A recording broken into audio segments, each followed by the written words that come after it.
Hey, well, first of all, I'd like to say, and the ASB are gonna find me, because I want to be a part of this fucking dumb wannabe tennis tour. You know, I think they got his testicles so far up their mouths that this is bullshit, you know? I'm not thinking about that right now. I'm just thinking about having won the world title and hopefully trying to win another one someday. You just drop in and just smack the quarterback. Drop down, snap, Well, I'll tell you, Stu, I did battle some humongous waves. Oh, just the paper thing? Oh, surf looks good, Alvin. Not bad. Ain't that swell with Jed and Vaughn. Oh, those guys are back! Get a haircut. And now, for a new segment we like to call Murica! Murica!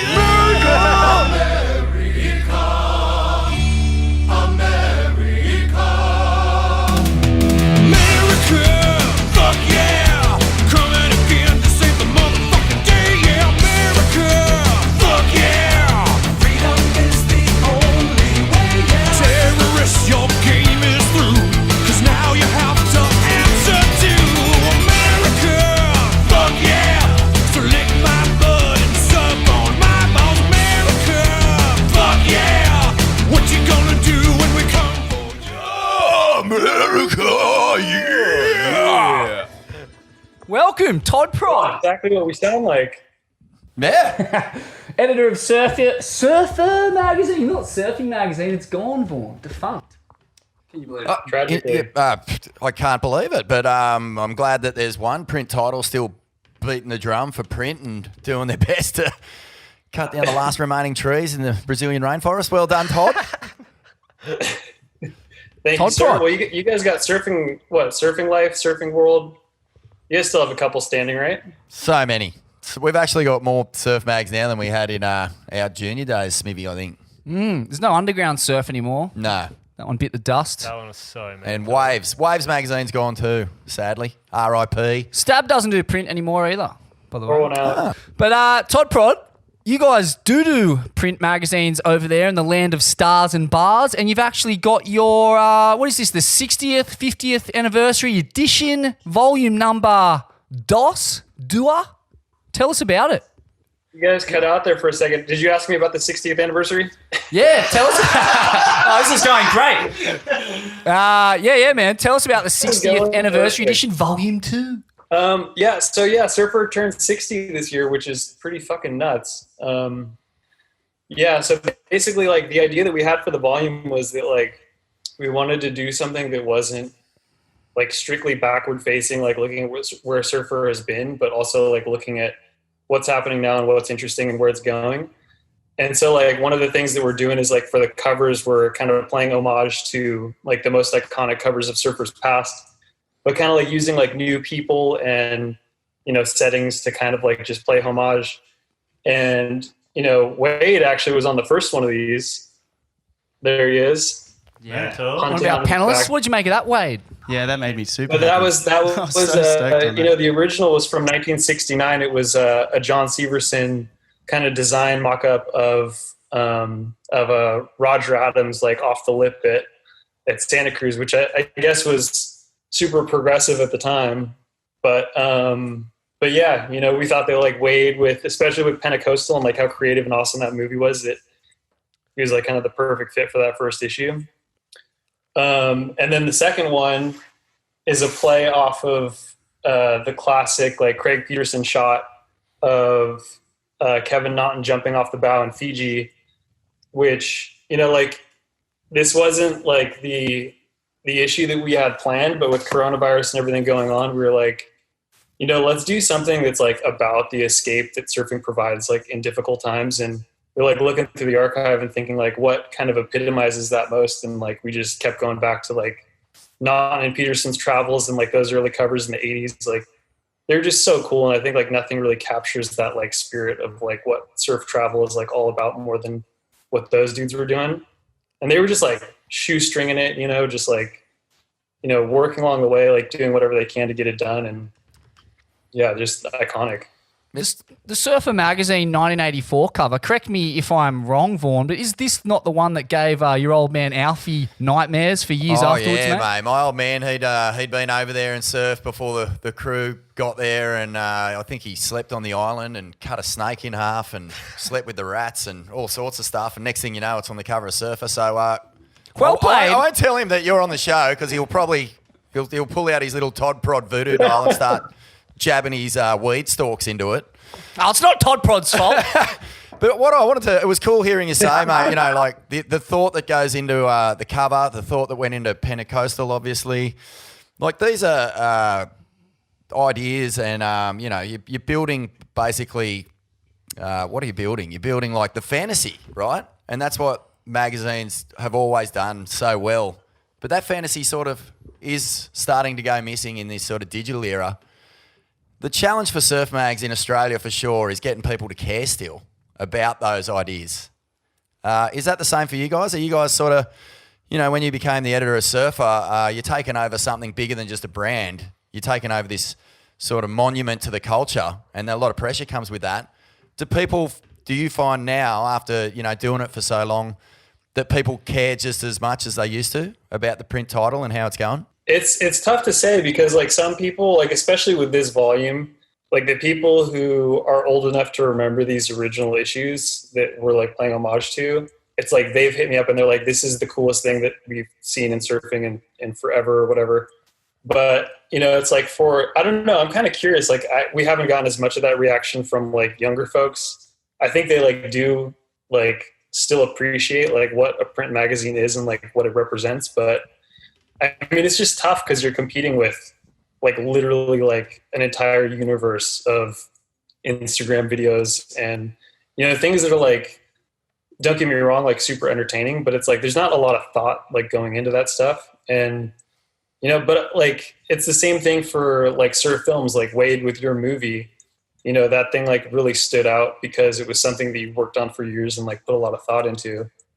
And, you know, so it's like, I think people do know the difference, but it's just like, yeah, I mean, it is tough. Like you're competing with so much now. It's just insane. Tell us about the features in the upcoming issue, because I understand there's some stoinkers in there. There's a feature on the newly minted world champ, Italo Ferreira. What did you learn about Italo? You know, it's interesting. So Ashton Douglas, our managing editor, she wrote it's basically like a profile on Italo, but also kind of on the whole Brazilian storm and like how they kind of rose to prominence. And it's a really crazy story because I think a lot of people just like assume that, you know, whatever led to the rise of the Brazilian storm is going to keep going and the Brazilians are just going to dominate professional surfing for, you know, like generations to come. But the truth is that like it was like a very specific kind of combination of circumstances that happened when they were kids where, you know, the industry was booming and like, you know, they had managers who could like, you know, put them in contact with the right sponsors who could take them to, you know, like Hawaii every season, J-Bay, and like, you know, the waves that they now surf on tour, it's like, you know, they were surfing these waves when they were kids and like cutting their teeth. And the surf industry there, just like it is everywhere else, like it is just like a shadow of its former self. And so, you know, those kids aren't getting the same opportunities that allowed for like the rise of an Italo, which is like pretty crazy to think about because, you know, it's like now it's like the next generation, like Italo is basically like sponsoring kids from his local break himself. You know, he's like paying for them to go to contests and trying to pay that forward. But that's not like a super sustainable, like, you know, way of progressing Brazilian surfing. So I don't know. It's like, it was really eye-opening because I totally thought the opposite. I thought that, you know, they'd crack this code and that they're just so fiery and competitive that, you know, long would they kind of reign. But it doesn't seem like that's going to be the case like after this generation. Well, that's great news, Vaughan. I guess we can expect yeah. The Brazilian storm to peter out in a measly high-pressure system. Nothing but drizzle.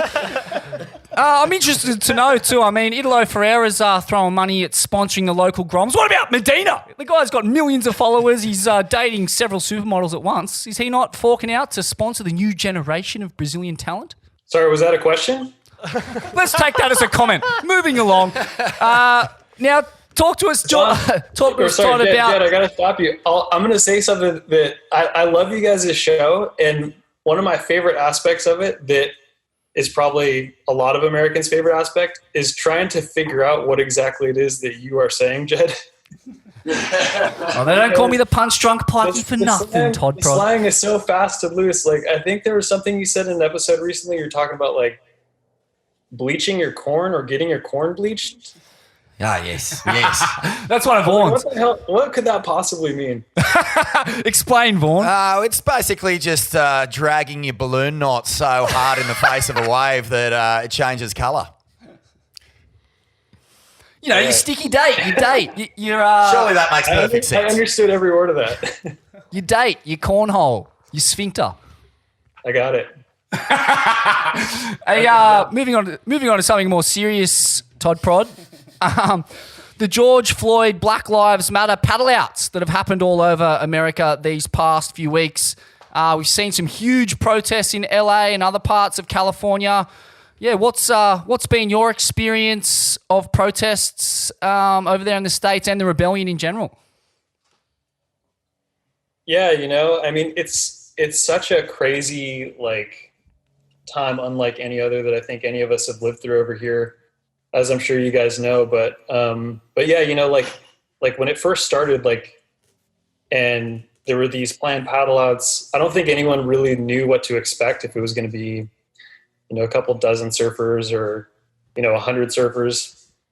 But I went to one of the early ones in Moonlight Beach in Encinitas, and, you know, it was organized by Sal Masekela and Textured Waves and a couple other groups. And you couldn't find a parking spot for like a mile in any direction. We got down to the beach, and there was like probably 5,000 people. It was like just a blanket of people covering the whole beach.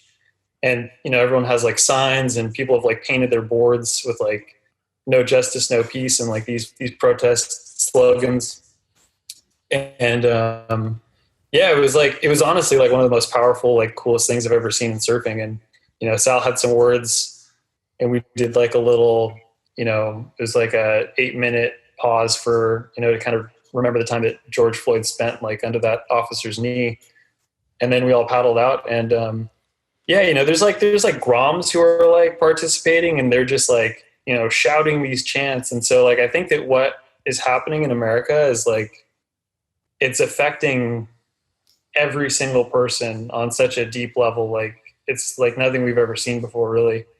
And yeah, I mean, the paddle outs is just a beautiful thing to see like surfers get involved. You know, it's like not that often that I feel like surfers really take much of a stand for anything, at least over here. But you know, it's funny because I was thinking about you guys, like in terms of the fight for the bite and the protest movement over there.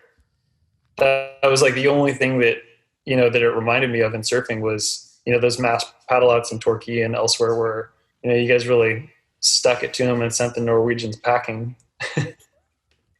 Indeed, we did. Yeah. What do you reckon? Like, has inspired surfers to get active in this way? I mean, yeah, like you said, we've. I mean, and it's not like there is a huge amount of black surfers in the lineup, so it's interesting that surfers have reacted this way. Though it's a predominantly Anglo-Saxon sport in America and Australia. I mean, I think like we all saw the video of what happened to George Floyd, and I think that if you're in America, like that, those videos are so common. Like, it was right after the death of Ahmaud Arbery and Breonna Taylor, and you know, these are like super high-profile national situations that have been captured. Well, you know, in the case of Ahmaud and George, it was captured on video, and it's just, I think it's impossible to not have a reaction to it. And you know, with surfers, it's like a paddle out is like kind of our most comfortable reaction to something like that. You know, I don't think a lot of surfers are used to taking to the streets and like marching, although I've seen a lot of surfers do that too. But you know, a paddle out is just like right in our wheelhouse. So, you know, I think it makes a certain kind of sense. It's like everyone's looking to grapple with this moment in whatever way they can, and that's the way that surfers have been doing it. And you mentioned a bit about textured waves. Can you explain what they are? A bit about that crew. Yeah, so So it's a group of women from kind of all over the country here in the U.S. and they're Black women, and they've surfed for years, but they didn't really see themselves like represented in the media. Like what you said, Jed. It's like the typical image that most people picture when they picture surfers is people who honestly look exactly like me. It's like a blonde dude, blue eyes. That's kind of the stereotype. And so they found each other on social media, just like looking for other people who had like kind of similar experiences of being like the only Black people in the lineup.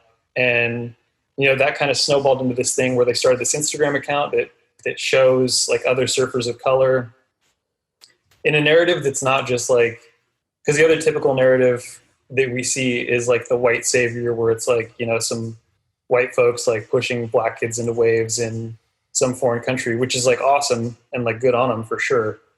But, it doesn't really like represent like the surf experience of these women. So, they formed this group and started this Instagram page, and they just, released a video called See Us Now, which is really cool.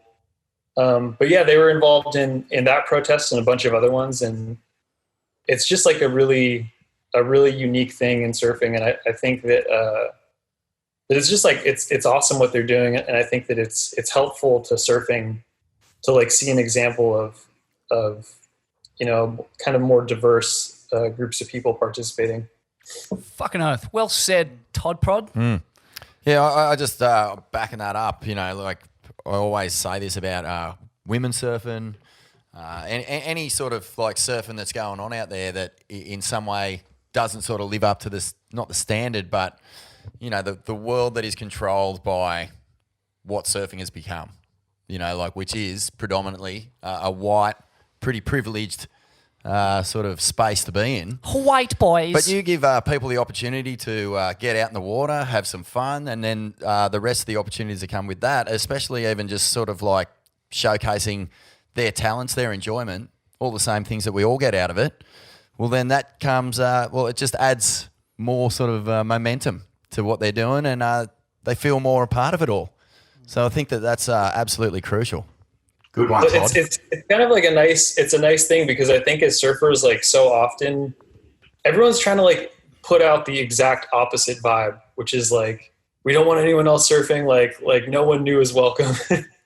Like you see like surfing sucks, don't try it, bumper stickers like all over California. But it's interesting, like I did an interview with them for this new issue, and it just kind of flips that on its head. You realize that like so often we're kind of caught up in like the petty little dramas of like us wanting more waves at our local break. And yeah, I don't know. It's just cool to like look at it from like a different lens and being like, it's rad to like include different people in this thing. Yeah, it can bring so much enjoyment and catharsis to so many different lives, particularly troubled lives. So, that's always a good thing, isn't it? Absolutely. Now, Shed Sessions 3 is back. Todd Prod, tell us a bit about Shed Sessions. Did I say Shred Sessions? I meant to say Shed Sessions. Yeah, tell us a bit about that for the uninitiated. It's almost impossible to say without saying shred sessions. But yeah, so I don't know if you guys have seen like any of the first or earlier seasons, but yeah, basically we are very blessed. Sorry, what was that? I said, yeah, they're mental. I have. This lag's fucking rooted. Okay. Yeah, so I mean, Bird Huffman, he's the man. Like, we're so lucky that the surfer offices are down here in Southern California and San Diego, like really close to Bird's Shed, which is just this like living, it's like a Sistine Chapel of surfboards. It's like a living library. And he's so rad. Like he's been collecting these boards for decades, and he lets us come in there and just pick one off the wall and take it for a spin. And there's like pieces of the history in there and just the trippiest, like, design ideas that worked, design ideas that didn't work, but are like dope to check out anyway. And yeah, so we've done it like a couple different ways. Like last season, we did it based on different surf zones, where we'd go to like Santa Cruz or San Clemente and try to like bring boards that had history like in those areas back up there to have the local surfers ride. But this one, you know, it's like we're trying to do kind of like a more minimalist version with like COVID and all, you know, everything that's going on here to kind of keep it simple and socially distant. And so we're just doing like one surfer, one board, where they're just going in there and birds just picking out like the trippiest, like weirdest thing for them to get on and taking it for a spin. So the first one is with Dylan Graves, and he's riding like, it's like a 70 fin that like has like it's like a full deck grip, and it's bright purple. But he said that the deck grip doesn't actually work. He was just like sliding around on it. But I mean, it's just the trippiest friggin' board you've ever seen. And yeah, you know, so we're just like pumped to see a lot more of that. Yeah, mental series. Sounds like your board. So cool.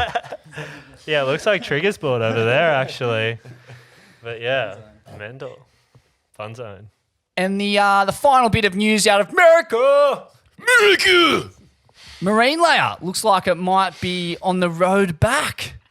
I mean, yeah, what a crazy thing. Eh? That was like such a groundbreaking piece of web fodder for a lot of people. Wade, I'm sure Marine Layer left a mark on you, mate.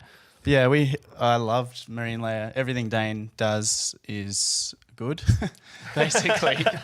So the fact that he's bringing out constant content again just makes everyone happy. So yeah, I'm psyched that's back. That was just like everyone waited for them. He's back. It's so cool. What about you, Surfcore? Is it just a bit too after your time to enjoy Marine Layer? Bit too digital? I remember because when was it? It was like 2008 and stuff. So I was still definitely a grom then. It was so iconic. I remember like you'd like see all your mates and they say like, "Oh, did you watch the latest Dane clip?" And I'm like, what the fuck's up with the music? But like there was fucking surfing was unbelievable. Some of the boards were a bit sus, but yeah, it was fucking pretty iconic. He's such a powerhouse. I like his taste in music. I think it shows that he's looking. Yeah, tripped out weird jazzy instrumentals and like all kinds of weird stuff, psychedelic pop. Reynolds was the guy who put me on to the Velvet Underground, Charles Bukowski and John Fante. Fante, I think, the writer. He's a cultured lad. Old Reynolds. What do you reckon? Surfcore, you're probably a bigger fan of Dane in like the Young Guns era, right? When he was riding 6.2s. Yeah, the real skinny Dane. Nah, I'm more of a fan of like XL Dane, like the big like chunk, just like moving water real good. Like, like I've watched all the new clips. It's so insane, like to see like, because he just looks like any old dad that surfs, you know, D-bar. Like he just looks like a fucking mince pie with legs and fucking belts the shit out of it. It's so sick. It's way more respectable than like looking like an elite athlete and kind of being a bit gangly. So yeah, I'm back in this era for sure. Yeah, it's like full dad strength or something. Yeah, he carries it well. I think his style's only getting better actually. Yeah, 100%. But yeah, it's pretty like, it's funny the timing because he rolled this thing out, which is reminiscent of like 2010. At a time where everyone probably really misses 2010. Yeah. Like he's got that before things like pandemics. Yeah, he's always a cutter. He's like, you know, it's not till you have the benefit of hindsight that you realise how ahead of everyone else he is. He's just got that kind of fucking. There's definitely that, you know, the Velvet Underground thing you mentioned. That whole Warholian, just do anything and call it art, and just not. But there's intelligence behind it. Yeah. There's definitely something going on there. Like he's not just, you know, fucking making art for the art's sake. Like there's a lot of creativity and effort going into what he actually makes. Yeah, and what's the feeling about Dane's career over in the States? You know, he was basically the most talented surfer of his generation and kind of drifted off into obscurity, never really did that well on the world tour. We see bits and bobs out of him, you know, various bits of web content. But yeah, how's the feeling over there about how his career ultimately panned out? I mean, at least here in California, I feel like he's like kind of like the embodiment of like all of like the core California surf values. Like the fact that he didn't like do well on the tour and he left the tour, like definitely makes him more iconic, I think, at least in like American surf culture. And because I mean, like it's definitely like a lifestyle or an art form or whatever first here in a sport, distant second, if not third. I don't even know what the second thing What's would second? be. Yeah. But yeah, so I mean, like, I would say that, it was a bummer when marine layer petered out the first time. And now that it's back, it's almost like, I don't know, like Dane seems like the most relevant surfer in the world again, which is kind of crazy. I love that. I reckon he's just always, it doesn't matter what his career's doing. He's a guy who drops a clip and you want to watch it. Oh, you're tuning in. He just absolutely fucking cleavers waves in half. I don't know if anyone has more power just a pure, like in a smaller space.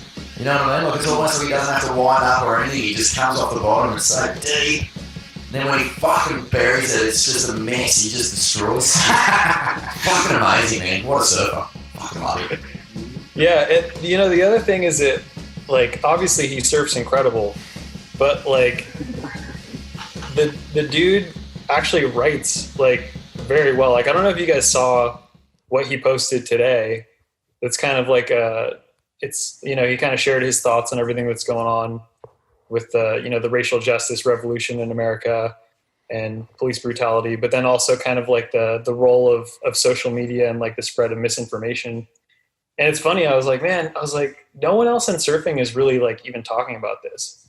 And it's like, it's not like an easy thing to talk about. Like he clearly had to like do some research to even be able to like have that conversation. And Give us the gist, Todd. Todd. There's not really like a lot of people in surfing who are talking about this moment in that way.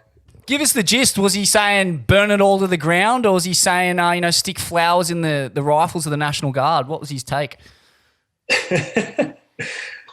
Something kind of right in the middle. I don't know. You should give it a read. I don't want to like pull anything out of context, but I mean it's like a pretty balanced assessment of the fact that like obviously there's horrible shit happening in America that needs to change, but then he can kind of empathize with, I don't know, like people who come at it from another angle. Definitely anti-racism, which is what matters. Mental. On your DR. Well, Todd Prod, thanks, mate, for joining us for our inaugural segment of Murica! Fuck yeah! Coming again to save the motherfucking day, yeah, America! Fuck yeah!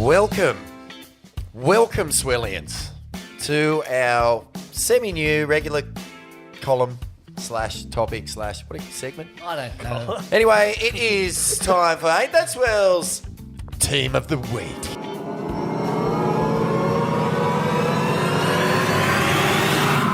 Ain't That Swell's Team of the Week. Team of the Week? Who we got this week, Vaughn? This week, the Ain't That Swell Team of the Week, Smithy, is none other than the mighty, the indefatigable, the absolutely world-saving Asparagopsises. Ah. The Asparagopsises, mate. The Asparagopsises, Yeah. I know them well. Boys, the Asparagopsises. They said you'd never make it. Surfing's more your game, and your golf is too erratic. You'd better stick to riding waves. They said you'd never make it.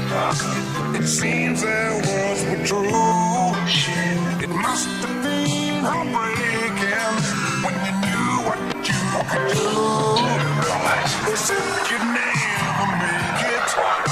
You finally came through. For all of you who made it, this song's made for you.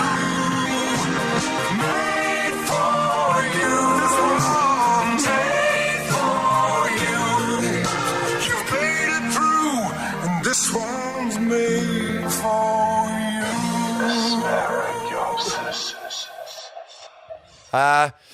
Named after the native Australian seaweed with the potential to actually reverse carbon emissions, this is all about getting rid of the stink.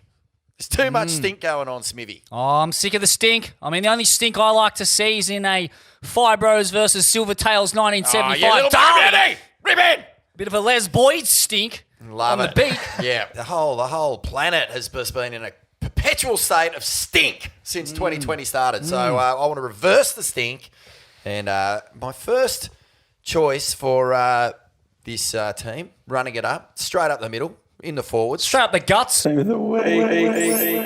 Is Sammy Elsom. Now, Sammy Elsom is a designer. You might be familiar with him, Surfcore. He designed, famously, Kelly Slater and Dane Reynolds and I think Jeremy Flores and maybe even, who else was of that era? I'm trying to think. Can't think of anyone off the top of my head. Quickie team, Fred Patash. Quickie teams, ASP banquet tuxedos one year. Fuck. It was a random connection, but I'm throwing it out there. And they looked great, by the way. They fucking looked $1 million. Anyway, he fitted them out. He's a tailor. He's a wonderful fella. But he is going to be farming this Asparagopsis seaweed in Tassie. And I caught a podcast with him and, world climate activist and professor Tim Flannery, which was just incredibly Flano, yeah, Flano as he's known on Ain't That Swell. Kidding me? And it was amazing. So what we're going to do right now is I'm going to flick over to a little chat with Sammy earlier. Mad. So, Sam, you've set up this company called Sea Forest. You're focused on growing the native Australian seaweed Asparagopsis that can do two things. One, it can sequester carbon dioxide, but when fed to cows and sheep, it can reduce their methane emissions. Can you explain this and how it happens? Sure. Well, as Tim said, the seaweed grows through photosynthesis and absorbs CO2 in the process. And the carbon is the seaweed is made up of about 40% carbon, and so 40% therefore of the biomass that we harvest is in fact carbon dioxide or carbon that's sequestered. And then when we dry the seaweed and feed it to cattle in a dose of about 0.2% of their diet, so very much like a small vitamin C tablet in the morning, if you like, and that abates up to 99% the methane production. And that's really significant because methane obviously makes up around 16% of our global anthropogenic greenhouse gas emissions. So, and it does so by intercepting with vitamin B12 in the final stages of digestion in the rumen, and it converts that otherwise expelled emissions into energy that the cow or sheep uses to grow. So it actually, in abating methane, it actually increases productivity, which is the exciting thing about the seaweed, is that we have this climate change solution or positive environmental impact, but at the same time we have increased profitability for farmers. So that's a really exciting element. And Sam, the CSIRO has been trialling feeding this seaweed to cattle, haven't they? What have they found? Yeah, so they kind of stumbled on this by accident, but James Cook University and Meat and Livestock Australia and the CSIRO, as you mentioned, have been researching this seaweed over 7 years, and they fed over 35 strains of seaweed to cattle to see which was going to be the most potent solution. And yes, Asparagopsis was deemed to be that solution, and they've done trials on sheep and cattle, beef cattle and dairy cattle, all with really promising results. What you've just heard is part of an interview that screens in full on the Climate Council Facebook page.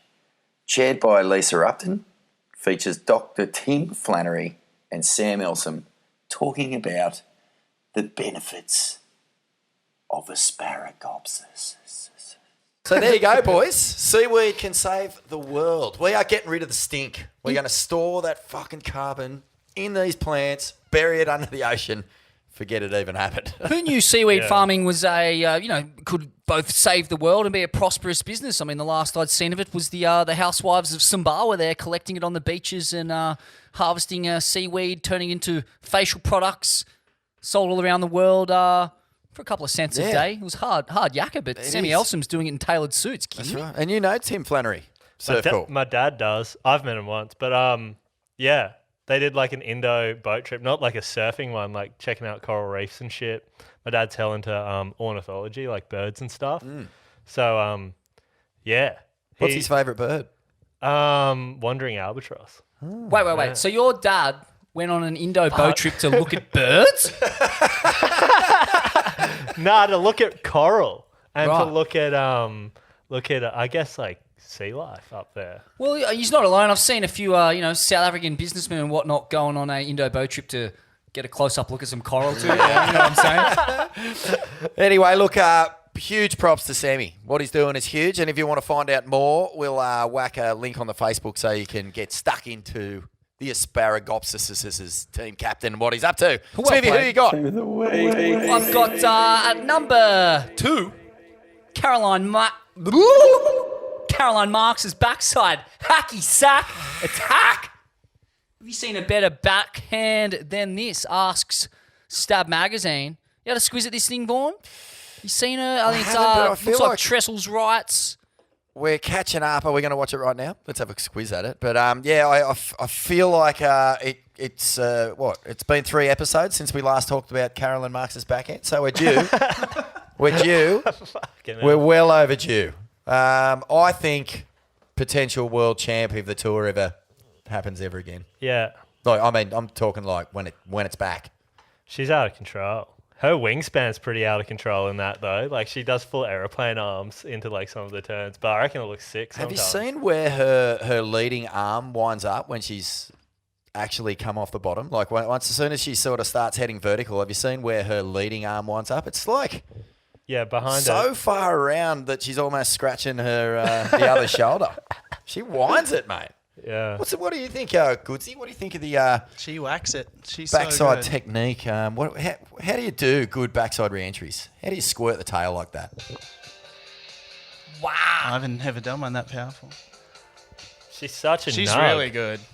She surfs really good. She's got timing. See, watch this. Watch the leading hand. Ready?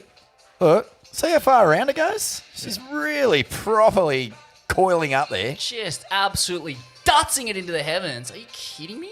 Yeah, the tempo, as you said, Goodsy. It's up, down. Reminiscent of Owen Wright, the great backside pendulum swinging meat axe. Which part of his body is the pendulum? That's what I want to know. Good question. Oh, I think the balls are underrated as a pendulum. Everyone talks about the dong, but I think it's actually all in the figs. I reckon that's where you've got a little bit more give, a little bit more time for the whiplash to happen. Just saying. Now, Stabs asked, have you seen a better backhand? Well, maybe this chick. This is Vaheen Fierro. Spicy name and a spicy talent from French Polynesia. As we can see, knifing one backside. I mean, Tahiti's on a fucking roll at the moment. They're just producing so much talent. Admittedly, it's all of the kind of slab riding variety who, it doesn't necessarily translate well to the WQS and Grovelly Beach breaks of the world, nor on the WCT necessarily. But this chick is a protege of Michelle Perez. And, just owning it. Psycho pig dog style. Yeah, I think I saw her surf in the World Juniors in Taiwan. Was that last year? Yeah. So, clearly got game, keeping up with the best of the rest from the rest of the planet. It's just so hard to get a beat or a read on, like, what the surf world's going to look like. I mean, we're heading to a place of like, just being stuck at home for quite some time. I think Brazil just reported their millionth case of COVID. Fuck. So, I mean, don't quote me on that number. I haven't done any research, but someone told me at dinner the other night. I just believed. By the time this comes out. But, surely. I mean, there's a second spike in Melbourne as we speak. It's hard to see a world tour kicking off. I mean, this year I think is a write-off, 100%. Do you reckon this show will age well, considering we're sitting about 30 centimetres apart and breathing, sharing microphones, breathing down each other's neck? Well, we've all been tested, thankfully, Smithy. I never got tested. Well, that's the testing kit right there, isn't it? Ah. Anyway, mate, look, I think Carolyn Marks backhand, best on tour, best of any female ever. That's my call. Yeah, backing it. Hard to argue. Yeah, she's really good. The other girl's Surf start call. was good. Who are you bringing in Oh, to yeah. the mighty Asparagopsis? It's going to be a hell of a song to write. Yeah, I've got a nomination for the junior division. Team of the week. More of a utility player, 19-year-old charger, Ollie Henry. He's from the West. He's been kicking down some crim safe security doors in his new clip, Shelf Isolation. He's barely glazed a knuckle on the blue light disco dance floor, but he's fucking stuffing the chook out at the box and he's fucking letting go of the rope at the right. He's a fucking lord. He's kind of like a core man's Jack Robbo. Instead of, having nutritionists and, sort of worrying about training and stuff, he just packs his jet ski full of fucking fruit roll-ups and chalky milks and gets amongst it. And, instead of betting a fucking Hawaiian princess, he's chosen to be swiping right on Tinder on 2% battery during a fucking pandemic. So, I'm really backing him. He's young, he's toey, he can't wet a rail to save his life, but he makes up for it in his fucking enthusiasm for waves of moral consequences, you guys say. That 9+ from the core, backing him. Yeah, he's got to stay. Yeah, that's huge. Thanks for the insights there, Goodsy. Who are you bringing into this wonderful team of the week? The Ain't That Swell team of the week. Team of the week. Jai Glinderman. Oh, the Glinderman. He's know him well. I would nominate him. I've watched that kid surf for a couple of years now at the point, and he just is natural. He has something that I haven't seen in a young kid in a long time, with his style and stuff. And then that last Swell, I saw him surf some bigger waves and stuff, which I hadn't really got the chance to. And some of the waves I saw him knife at and stuff was pretty crazy, and it was I don't know, just cemented that like what my initial thoughts about when I first saw him catch a wave. I was like, this kid's something special, and through that Swell, I think he's going to do some really cool things. Yeah. We almost and threw he's got him a good in. head on his shoulder. I think we almost threw him in the Pangolins. The I very think he first made the ever. Pangolins. Did he He was make it? actually back-to-back starts in the ATS team. Wow, huge. That fucking latest clip though is so insane. It's And, great, isn't it? He's literally like my favorite current surfer. Like of all, like watching his style, like it's how I'd want to surf. And he's riding kind of longer boards, and he's just fucking got real good flow. And that's all you really want. He doesn't really do airs too, which is sick because I don't do airs either. But I could if I airs wanted are to. shit. Striking a reach vein of surfcore era form, Jai Glinderman. Yeah, he Yeah. rules. Well played, Jai. Yeah, mate. And a shout out also to the condos. I can't remember what Zach's little brother, his name is. Luke? Is it Luke? Yeah. Yeah, Luke and Zach. They've been putting in during Yeah. those last run of Swells. And Whacking also when we were talking about Jai and that first, that first sort of breakthrough performance at Big Cloudies, I think Luke was there too with him, packing the big ones. So good to see some local groms. Yeah, Pig can Putting it cut in. out a fin system too, really clean. He's nice. He does the fin systems up at the Kettleish Lennox surfboard. Oh yeah, he's fully like up in the glass division. Yeah. Oh, mental. Such a Huffing lord. fumes on you. That's the coal furnace of surfing right there. Yeah, one of the last great factories, that one. Yeah, it's so sick. Now, speaking of young Tahitian nutters, Vaheen Fierro being the female version, I want to throw it to, the young Tahitian nutters. If I want a front row, Vaughan, I want them packing down. I want them to be young Tahitian nutters. Have you seen this thing?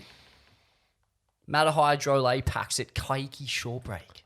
Oh yeah, that clip's fucked. kidding me? I We're all thought it across was pipe, but apparently it's the shorey. Yeah, it just keeps on keeping on. That thing keeps on standing up. I mean, you watch one of them days go down at Kaiki. I remember I had a day down there watching, I think it was JOB's like soft top comp down there. It fucking blew my mind. I obviously grew up watching Bigger Wednesday, Snuff, Safidum, these kinds of films, watching Clark Little, BI, and even the Boogers like dropping into triple stepping Waimea Shorebreak slabs. And then I guess what they're doing now at Kaiki Shorebreak is that it's the 2.0 version of that shit. It's It's fucking lunacy. I mean, what happened to the guy's surfboard? It must have been a trillion fractals, Warners. All the Tahiti stuff going on right now is just so off the wall. And they must be loving it. That's good karma, right? Sort of feel the same for the... Oh, my God! What is this? Oh. Yeah, fuck that.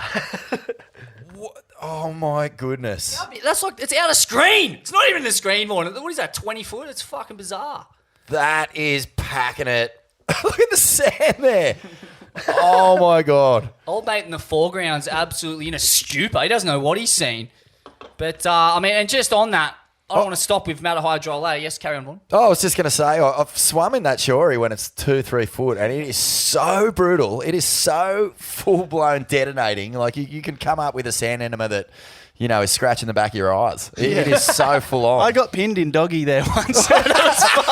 You got put in Snoop by Cakey? Properly injected. Like a 3-footer at least. Yeah. It's just like, it's scary. Like, if you're out there and it's sort of 3 foot and you're copping a few beatings, and all of a sudden, you know, like you know how it happens in Hawaii, like a rogue 6-footer will come in and you kind of don't know where to go. You're just like, oh God. Just get on your hands and knees, hey, Goodsy.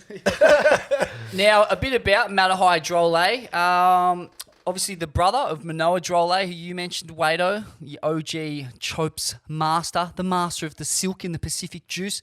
Matahai was dispatched to boarding school as a teenager, Vaughn, so he could only surf on the weekends, couldn't surf during weekdays. I guess that explains he's got a bit of a kind of, I don't want to say malformed, but just a bit of a gangly style. Still manages to fucking navigate some psycho Pacific cones. But this is what Tim McKenna had to say about him. Tim McKenna is the kind of Aussie expat, Chopes-based lensman.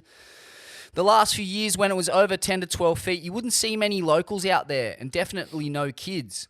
But now with Matahai Drolet's house right there, they can take a boat out there, and there's a house for them to hang out at, and they're kind of taking back the break. In the past, any pro could come and take whatever wave, but now these grommets are there with the best of them, and they will take the big ones. So Matahai, and then his offsider, Mataho, Tetapata. I mean, this guy's like the underground call order Chopes. He's out there on his yellow board, you know, left behind by some pro, and you know, he's just wearing fucking paint-stained board shorts and packing 10 to 12 foot fucking. He has one of the great Chope shots of the last 10 years, and unsponsored on a yellow board in fucking hand-me-down board shorts. Are you kidding me? But this is what Matahai has to say about Mataho. He's one of my best friends, probably the guy who makes me push my limit the most, because he's charging, he's getting the good ones, and it makes me want to get more. He's way stronger than me. He can get bigger ones. Now, have a squeeze at this. I think you know the photo, but you probably don't know that it's Mataho in it. Yeah, I love this. I love seeing, you know, the locals reclaiming the wave that, you know, I mean, they've been inspired by every performance that's gone on out there. So, you know, I think that, as you were saying, when you're staying at the end of the road, you're generally staying with families. So all the best surfers in the world have probably at some point been like uncles to these kids. And so it's not so much as a reclaim as it is like just the natural progression that they're going to paddle out there and they're going to want to surf their home break better than anyone who's coming in after. Yeah. Wow, that is just incredible. That's a fucking orb of wave. Look at that thing. Who's the cunt on the inside, Duck diving? I think that's a photo. Tim Jones, I think. Tim Jones. Look at the bend in it. Wow. Shout out to the great Waimea Shorey Frogman. Yeah. I mean, just doing it for the love. It's fucking baffling. Yeah, that's incredible. So, I mean, yeah. Wouldn't you love that, though? If you could do that? Yeah, It's I mean. so cool to see those kids coming up in a gang. That's sick. Because you always, like, have heard... You've seen a few performers like Manoa and Raymana and that sort of stand alone with the best guys. So if a gang comes through, that's going to be so good. Yeah, well, there is a gang, as you mentioned, and they're taking it back. And a few of the other names to keep an eye out for. Just a bit more about Mataho, because he's that fucking classic. So this is what Tim had to say about him. You're out there shooting for the whole day on these big toe swells waiting for toe sets, and at the end of the day, he paddles out and paddles the biggest wave of the day, drops from the sky, pulls in and makes it. 2 swells in a row now, he's done that. He's the son of a local fisherman and with a mother who works at the harbour. And he only started surfing 4 years before that photo was taken. Are you fucking kidding me? That's fucked up. Yeah, and this is what Matahai says about him. It was difficult because he not have a board in the beginning. He borrow board. He trained, and we surf every weekend because we have school in the week. And now he's one of my best friends and probably the guy who makes me push my limit the most because he's charging. So no access to a jet ski, no history of surfing in his family. Only able to surf on the weekends because he's got school. And that's what he's doing 4 years after he started surfing. Are you fucking serious? Yeah, cut that 4 years down into how much surfing he's actually doing. And it's probably not even 6 months compared to the rest of us. Brutal. The mind boggles, man. Chopes is, it's a fucking bizarre place. Like, I guess the skill set surfers have there is so specific to that wave. And it's just strange, that it's creating like a bizarre anomaly within the surfing species. I wonder, man. Kind of Darwinian convergent evolution of bizarre three-eyed tube pigs form. Yeah, well, I guess the same sort of thing happened at Chippies a few years ago, where you've got guys who are just so good at surfing that wave, and it's not like they can't surf anywhere else, but it just sort of becomes this. I don't know. It's just this understanding that and comfort that can only come from just taking it on every time it's monster, and they're surfing it. They're not surfing it when it's perfect when they're grommets. They're going out there on days where it's absolute mayhem and awful, and that's when you really get to know the mood of the joint. And then when it's clean, you can kind of toy with it a bit more, I think.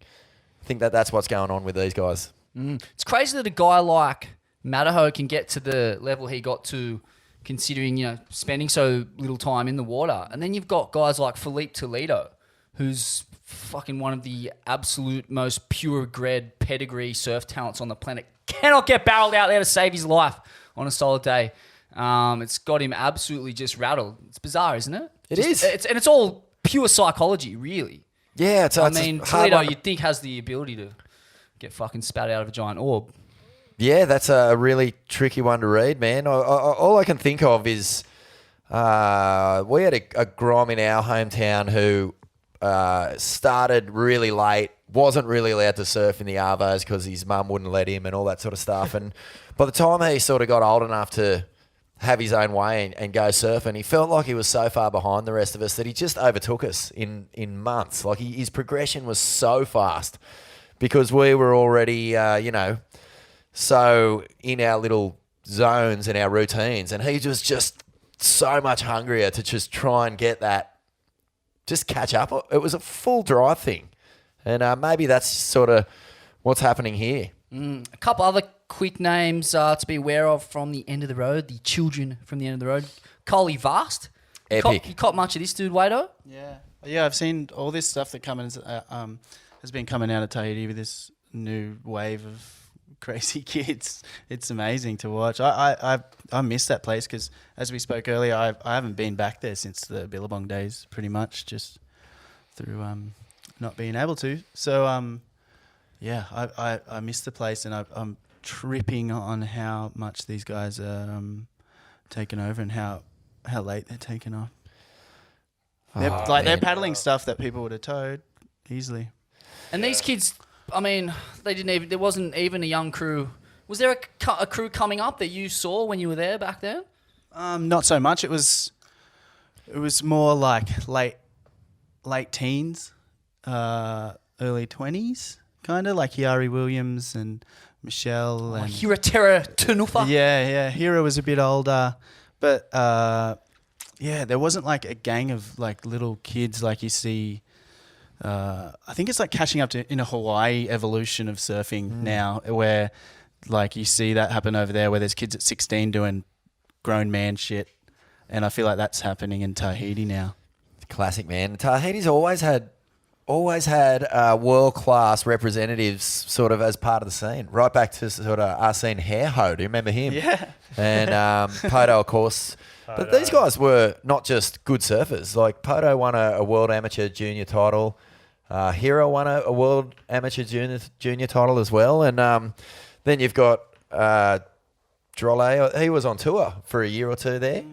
So it's it's right there, man. There's no sort of weakness in the armour.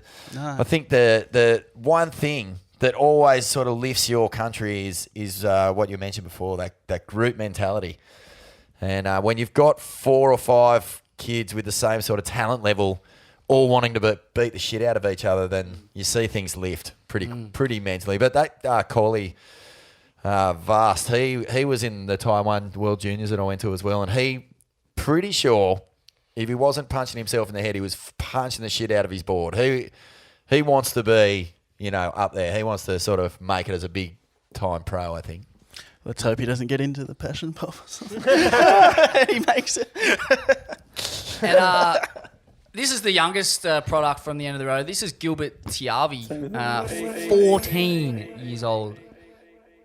Oh, well, now I'm just feeling shithouse, Smithy. That's so rattling. It's so rattling when you see a kid that hasn't even been alive as long as you have been surf so much better than you. Yeah. It's so rattling. And they kind of have the perfect training ground there, don't they? Just the Chopes Lagoon wave, that little kind of A-frame beachy on the inside. It's hilarious that you can grow up surfing just a glorified reef form, really, and then graduate to the fuck. And it's, what is the Chopes Lagoon's like? Maximum 3 to 4 foot.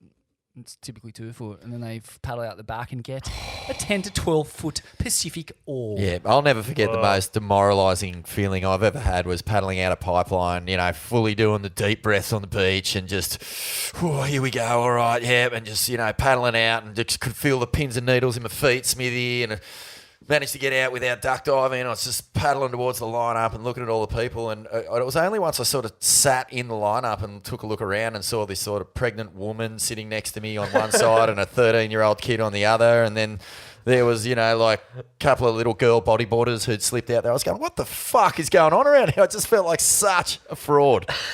And I couldn't get rid of the nervous energy, though. Maybe just because, pipeline is just, it gets into your bones no matter what. But yeah. Fuck, it was a trippy feeling because there was bombs coming through. When I say bombs, 6 foot Oz, a 6 foot swell here. It's so different though. A 6 foot swell here is just like victory at sea. Like all the elements are sort of against you. Whereas over there, you can slip out without even duck diving, and Beach Park might not even be breaking on 6 foot day at pipe. It's weird. It feels shit. Still feels shit when you're scared out there. Team of the week. Oh, hey, finally, or maybe not finally, I'm going to just throw out as team captain of the what are they called again? Asparagopsises is Laura Macaulay. Have you copped that? Daughter of the great Dave. She's the first woman to surf the right. It is hectic. Oh, my goodness. So, yeah, I mean...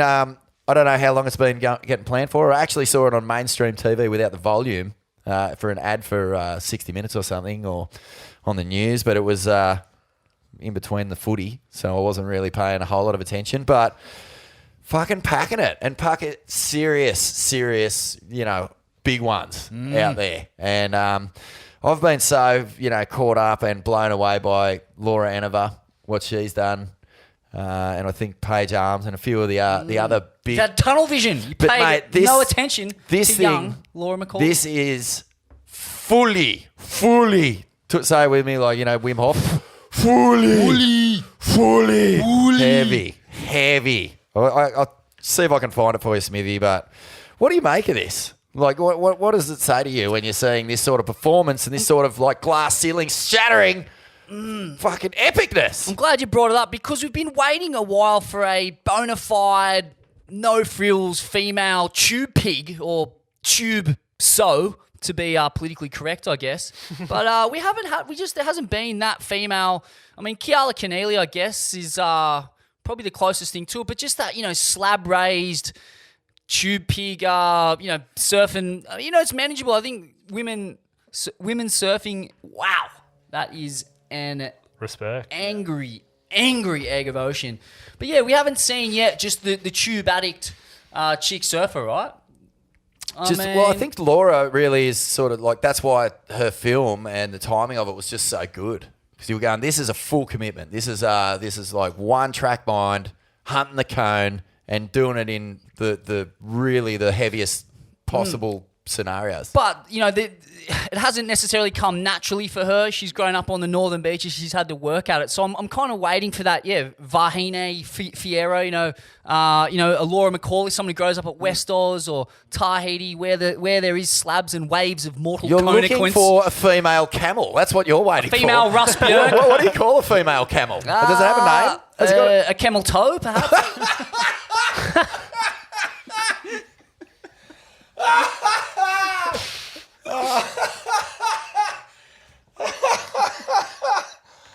Oh, yes. Oh, you got me with that one. Yes, nothing like a bit of misogynism to get Vaughan all riled up. You just caught me off guard. I wasn't not even heading there at all. Well played, Smithy. Anyway, Laura, you are the captain coach of the Asparagopsises, and we are frothing. Absolutely, on the team of the week. Well played. But, Vaughan, I believe there's a couple of substitutes. Perhaps, I don't know, I feel like Kai Lenny should surely get a spot in the starting lineup. Well, he's getting a spot because he looked to Wade Goodall and Dylan Longbottom as the trailblazers of strapped toats. How does it feel, Wade? How does it feel to be the influencer, the hashtag influencer of Kai Lenny? I think his next big trick is the passion pop at Nazare. That's what I've heard is next on the cards. A toe-out passion pop? How's he going to do the straps? You'll figure out a way. He's Kai fucking Lenny. He's such an odd figure in surfing. He exists in his own level. He is son of lead. That's the world he inhabits. It's not of this world. It's a different realm, Surfcore. Yeah. Take me through it. Oh, Kai Lenny's got to go. He fucking sucks. Like the foiling and like the kiteboards and like his fucking like YouTube presence is just, it's like pissing in the face of Powley. Like it's just so fucking turbo and like overly positive. Yeah, nah, I'm not. He's on the bench. Come on, you're not He's on backing the it on behalf fucking of... bench. What about Biggest Wednesday? What about the Strapped crew? These are roughly in your tenure, aren't they? Yeah, but you they're- can't give them a pass on that. They're fucking lords. They're like sinking tins and fucking headbutting fucking chalk all Well, weekend. you don't know. and Lenny stuff. might be on the P. You don't know. I reckon he's on the roids. But yeah, no, I don't like him. What about you, he's- Goodsy? What about the literally the James Labrador 1990 backside 360 chop hop on a 50-footer at Nazareth? Yeah, I back jumps in huge waves. That's really cool. Like me and Laurie have looked at that shippy step for years to do something off, and I went there and pulled out of that goal. Wow, what were you thinking? It was Chop just up. too scary. Chop up to correction to mortal conquence. Like a little anything. shifty off. Like you off see it? them starting to do froggy. stuff. They're doing like Mikey Brennan and stuff. Will do a little lean off it or something, but I don't know. Just coming from a jump background, I was like, oh, when I go there, I want to like try something off the kicker and then get pitted. But then once I tried it, I surfed there. I was like, fuck, I couldn't do it because I couldn't get speed going down the first bit because I don't know the line yet.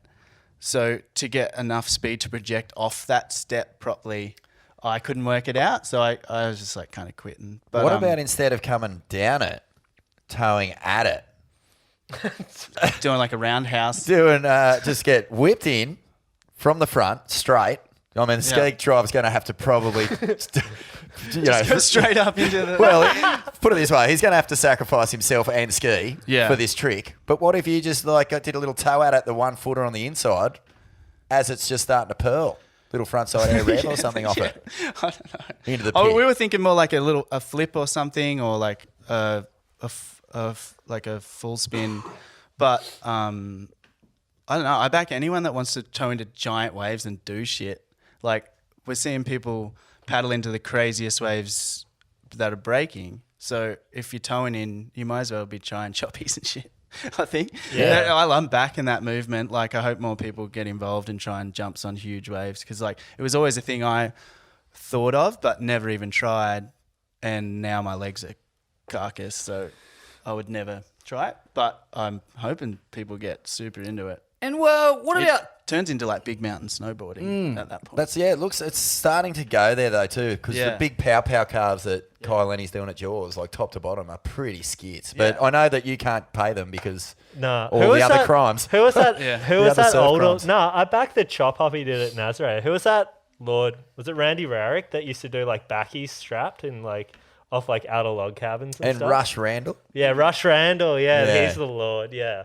He's iconic. Speaking of experimental toe exploits, I mean, you mentioned you'd back almost anything in that space, Wade. What about towing in with the help of a helicopter on a clubby rescue board? That's that's Nutrigrain's latest.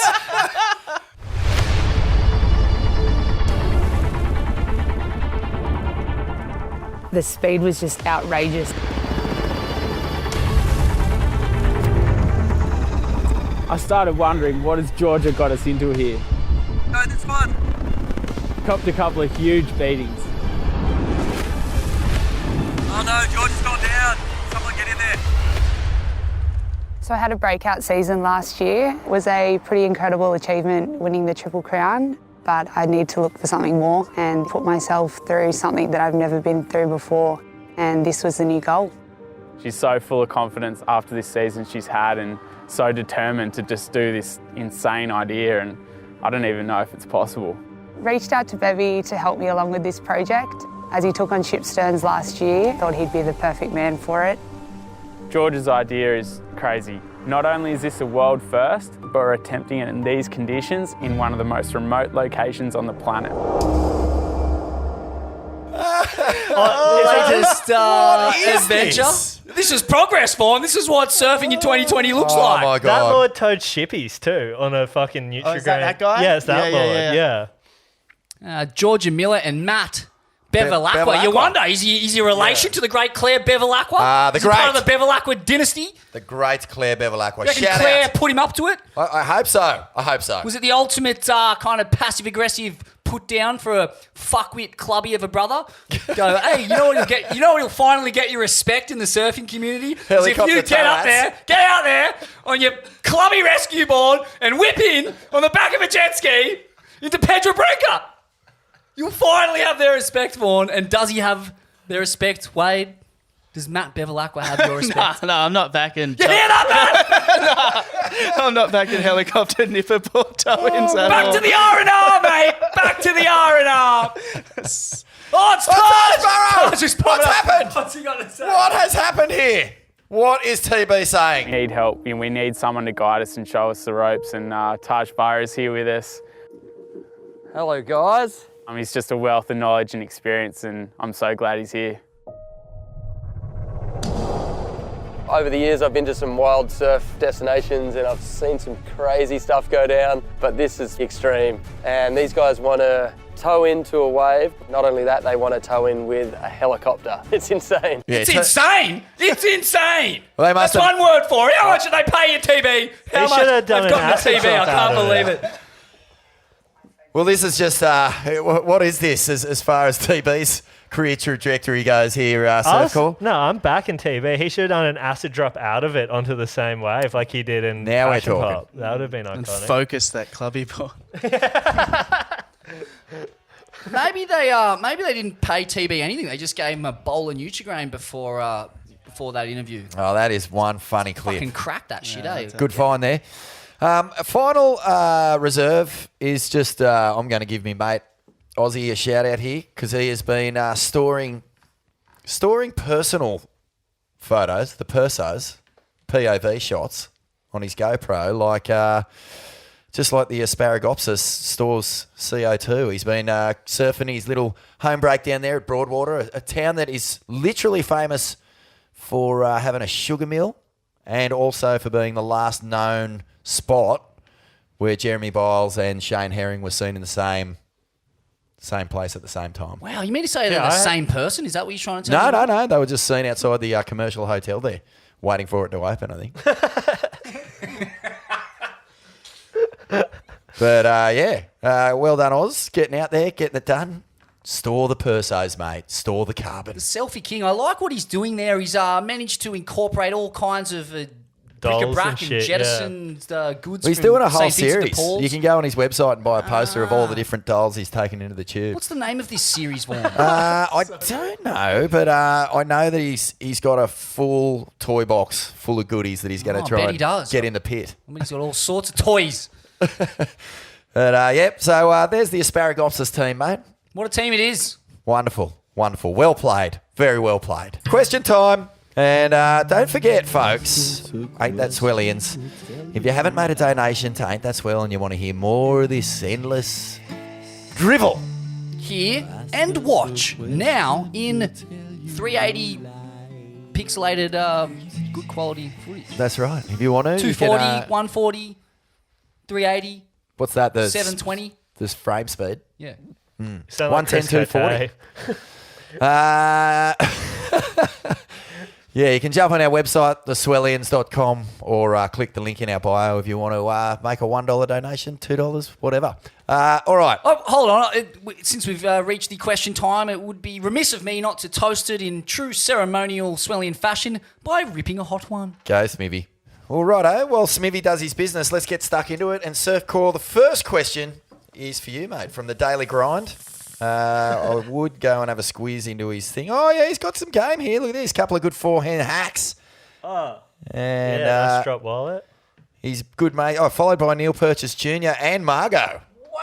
So look out. Must be a Cabba lad. Here we go. He says, what would it take for Surfcore to reveal his true identity? And he's got a multiple choice series of options here. A, Hero giving the QS another run. B, the Woozle ruling only boards over 6-0 with glass in fins can be ridden in competition. C, Wonder Jar 2.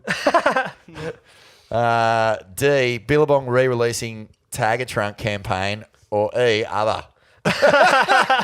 All of the above. Yeah, all of the above. Nah, pretty sure Gainey's kind of got Wonder Jar 2 popping off. Like, he's been filming heaps, blowing out every zone he goes to. But, he's making, like, Pulse 3, I guess, or Pulse 2002.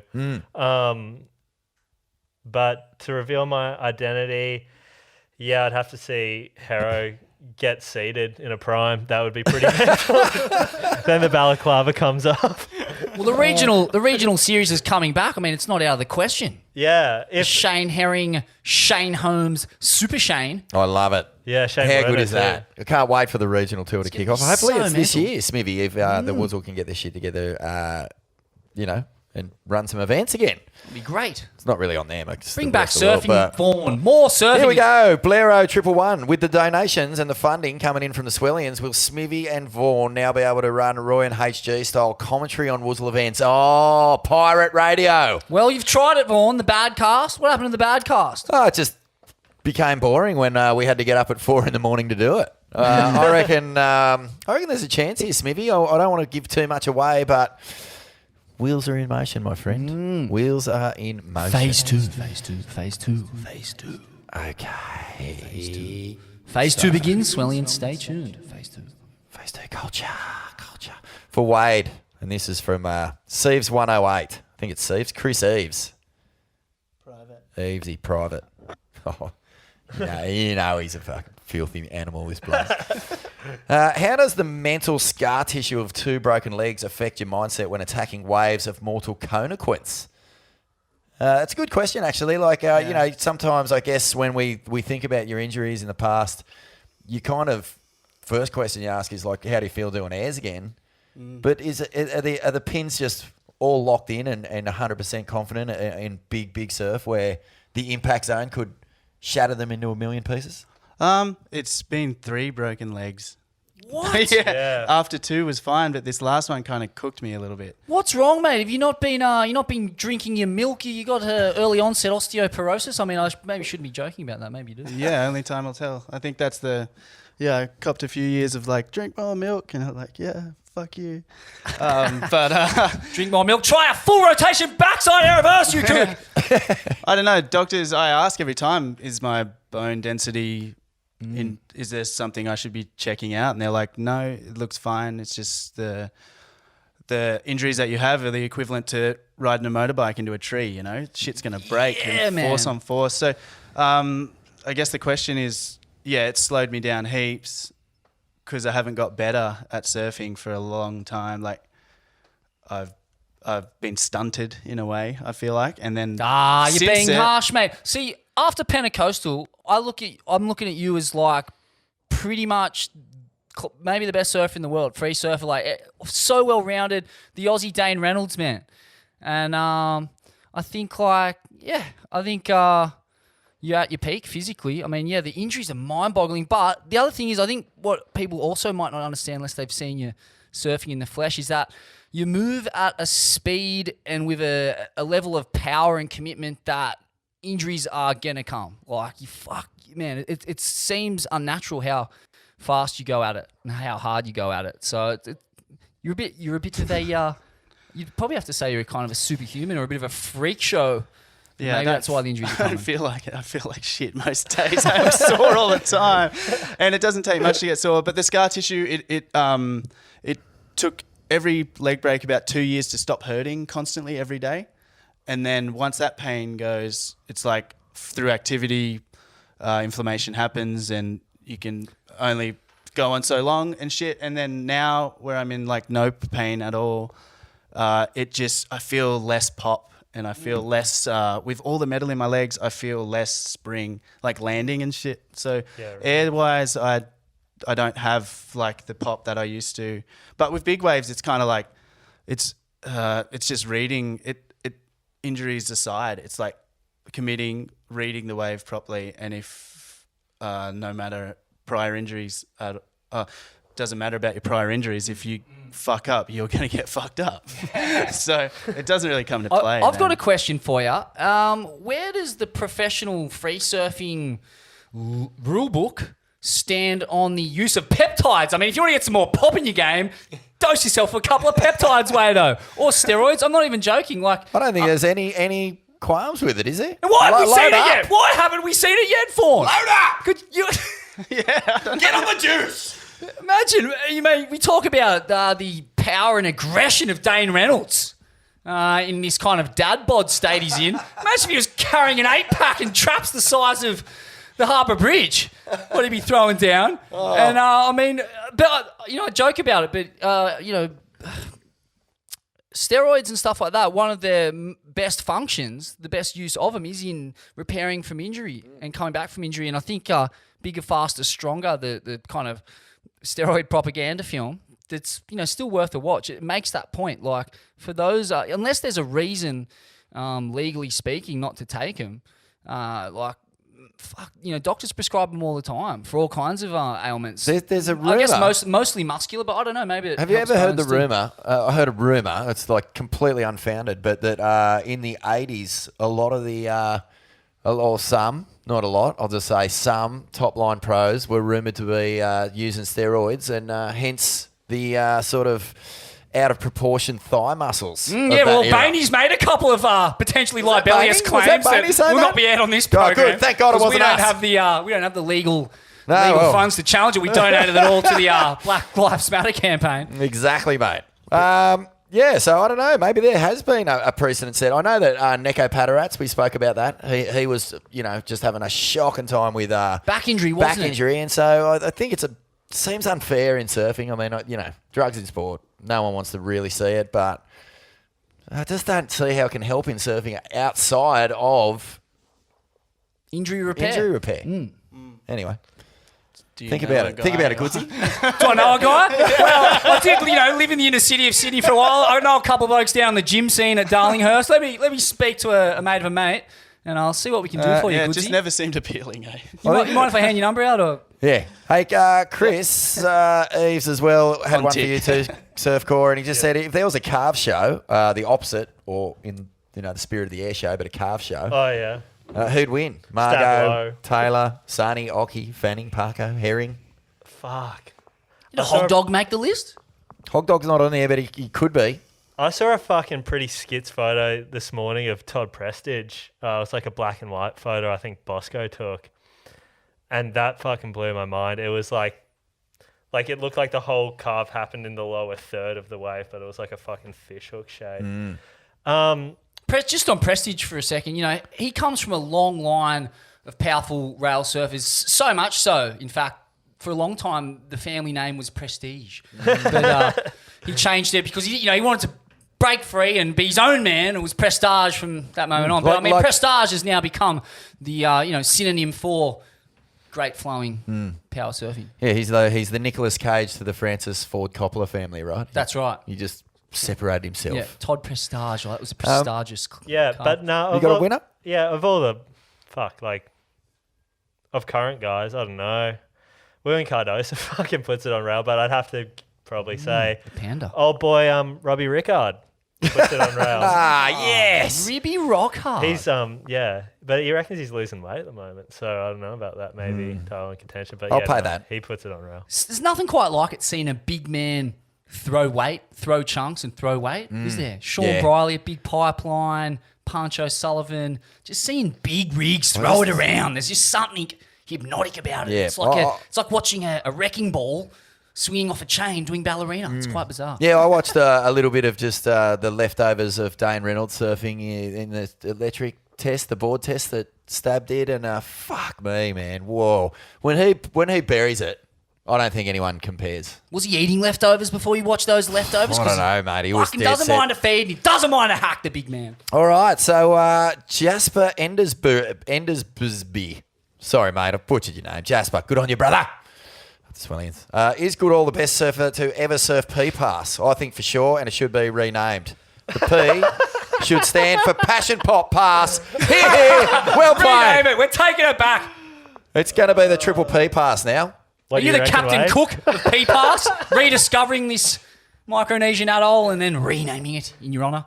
No, I'm not Captain Cook. That's for sure. I know Jasper. He's from Noosa, son of Eggy.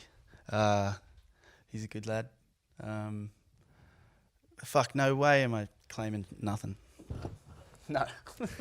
We'll say we're going to call it Pass from now on, all right, in honour of the Passion Pop. From now on, every time we talk about P-Pass, we're going to go call Pass. Yeah, we'll just omit the name and just say Pass in honour. It's Passion Point. Passion Pop Point. Agreed. Renamed. Consider yourself Mr. Cook. Our Passion Pop just won't die. It's fucked up. It's going on his gravestone. Absolutely everything. I feel he came, invented the passion pop. He passion popped. Peter Casey, who had the most? This is probably a good argument here, but who had the most dominant performance through one event and got the win that you guys can think of on the CT? There's a bit of a random one, but Joel Parkinson, J-Bay 2009, I want to say. John Florence, Margaret River 2014. I think I don't know 2015. That I don't know. That can be beat. He's got Owen Wright down at Fiji Cloudbreak to double tens. Oh yeah, that was mental. That was scary. That was double doubles. Up. It was double doubles. Owen Wright in overhead Pacific cones of Mortal Conequence is one of the great spectacles of man and nature and technique and hardware all fused into one orgasmic, slowly balding tube pig's probably brain. It's incredible. Probably Arc at the Skins, right? Oh, jeez.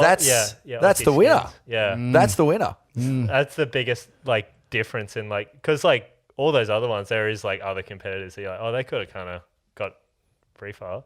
But then that, you watch the other competitors, you're like, oh, he was rinsing the cunts. It's so embarrassing, watching how feeble everyone else looked out there. Mate, yeah, that's the one. I think unanimous is the board voted. That's why they call him Surf Core. And to Canberra Man, cones of Mortal Conequence. I've got it. I've got it, mate. Don't worry, Smithy's not off me back about that one.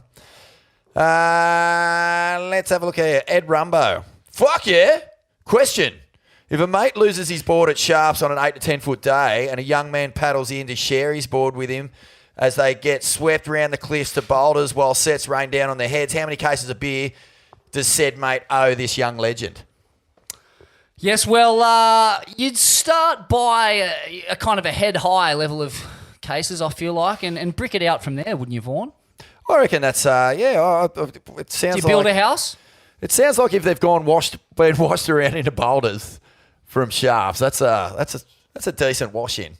I saw a photo the other day of someone who made like a Roman like doorway. You know how like if you stack bricks, then angle the bricks like that out of like beer cartons. Like they made a full archway out of it. I reckon that's what you owe him. Like, good one. A Roman archway of eating bitter. You heard the man. Good on you, Ed. And it looks like he's a good fella too. A couple of good posts there. He loves his dog. Loves his dog, loves stink beetles, loves Black Lives Matter. He's my kind of man on your rumbo. All right, let's have a look here. Darcy Crump from down at Av. How are you, mate? Recommendations on the best style gaff helmet to fit your dome. Well, we've got a few different styles here. We've got the visor. Is there different types? Oh, exactly. Vaughan, glad you brought it up. There is, in fact, one other known prototype made by some kind of cave-dwelling wizard living in the hinterland of Margaret River, and it's less of a gaff helmet and resembles more of a kind of Korean War era army helmet. Oh, cool! But it's made from a specific fiberglass mold of the head. You can go out there, get them done one at a time, sit in the man's lair. Oh wow! And have a perfectly molded. What is your favourite performance in a gaff? Gaff. Have you got one off the top of your head? Right, 2019 at Chopes. There'll never be a better one. I think it's Tom Carroll 91 pipe for me. Under the lips now. Yeah.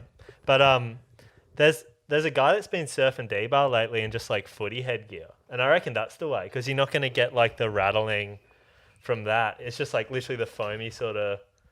That's right. Mate, tell me about it. Have you done this? Speak to me. Done this yet? I've been thinking about it. I really thought the Steve Menzies, 1930s era Albion headgear would be a great fit. It's just full of holes. All the water drains out easily. I'd love to see you out there. I mean, why wouldn't it work? A rugby league headgear, Vaughan. I can't see why it wouldn't work. I reckon it's a great idea. I'm backing it. I reckon next time you surf, and look, we've got a swell coming this weekend. I reckon get the Albion out.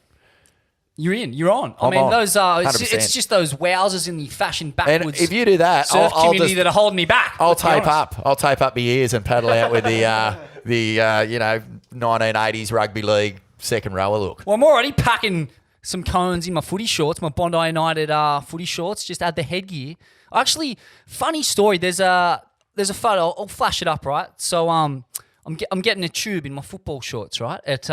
At Crummus there, and I ran down the beach. I actually had strapping tape, like you, Vaughan, around my head. Literally, I got off the boat from Sumbawa with a terrible ear infection that I'd had for about a week. My ear was full of pus, and I went to a shitty little Lombok clinic there, got it kind of sprayed, surf deserts, got on rode my motorbike, got on the ferry, came back to Crummus. It was cooking. I ran down the beach, and none other than Rizal Tanjung paps me. He paps me, Vaughan. And it went live, went global, went live broke on the Instagram. internet. Hashtag kook of the day. Oh! But this being the island of the gods, this is a great day of Crummus. It was the biggest I've seen it hold, like in the flesh, 6 to 8 foot. The odd bigger ones. The odd big one. I weirdly managed to kind of get the one on the day. Is that the one that's on our website? Yeah, I packed the one. And that's a good wave, mate. And I got bathed out of it. And who should be paddling out and who should I kick out in front of than the man himself, Rizal. Quite cosmic, isn't it, Vaughan? That sums up Bali beautifully, mate. Ironic the way the island of the gods. I just like that the tape's working too. Smoked me. All right, I've got one here. I don't know what you're going to make of this one, Goodsy, but it looks like Jared Ainsworth says, does Goodall have beef with Kanoa? Does he know something we don't know? No, I don't think I've ever been in the same town as him before. I have no idea about that guy. He seems kind of different to me in a lot of ways. You heard it here first. I don't know. Different. That's the quote, Wade. Yeah, I don't know. I don't know him. I've never even met him. What I could you possibly have beef with? Jared, I don't know. Any clues? He's from the Northern Beaches, this guy, so I'm just going to assume, what set him off on that conspiracy theory? Maybe he thinks I'm Wade Carmichael or something. I get that a bit. Maybe. All right, Jared. Yeah. You'll have to come back with another question another time, mate. Yeah, lad. All right, here we go. We're just whirling our way through here. Matty Weiler. He's got one for you, Wado, as well. And where's he from here? He's got some cool stuff on his gram. Look, little rainbow pit. Nice. With the grommies. On you, Matty. UTFS. He said, what band would Goodall want to surf with? So he's listed Metallica, Run Amok, Creative Destruction. You got another band you'd like to have a hang with and get to know and share a bit of brine time with?